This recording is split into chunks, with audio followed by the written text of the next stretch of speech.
लचकत जाई।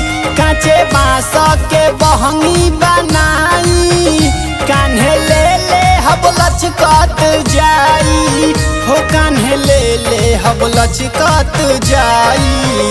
घाटे चलल जाई दौरा सजाई छठी माई के होई पूजाई।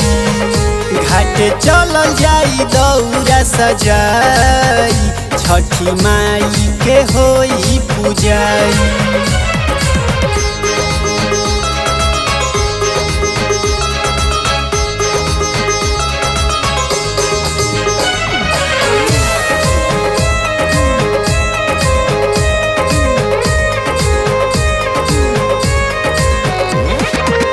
सुथनी के लाय मरुध दिया ढकनी आगोई सगरो सामान बा।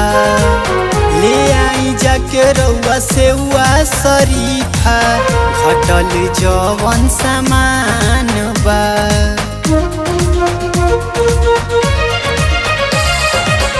सुथनी के लाय मरुध दिया ढकनी आगोई सगरो सामान बा।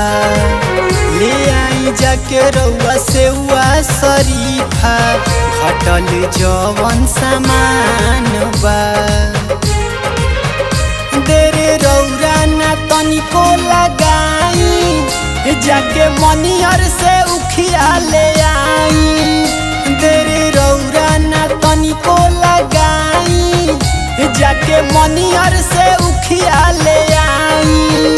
हो जाके मनियर से उखिया ले आई। घाटे चलल जाई दौरा सजाई छठी माई के होई पूजाई। घाटे चलल जाई दौरा सजाई छठी माई के होई पूजाई।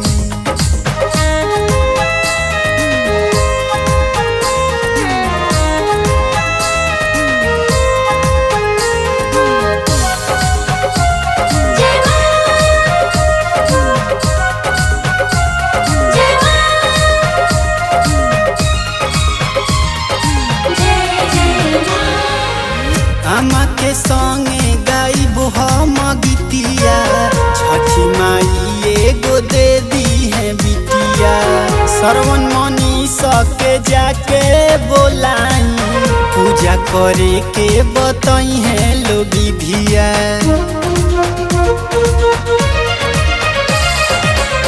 अम्मा के संगे गाइबो हम गीतिया छठी माई एगो दे दी है बिटिया। श्रवण मनीष के जाके बोलाई पूजा करे के बताई है लो विधिया। रसो हमनी के कोसी भराई दुख आवे ना दी है छठी माई। रसो हमनी के कोसी भराई दुख आवे ना दी है छठी माई। हो दुख आवे ना दी है छठी माई। घाटे चलल जाई दौरा सजाई छठी माई के होई पूजाई। घाटे चलल जाई दौरा सजाई छठी माई के होई पूजाई।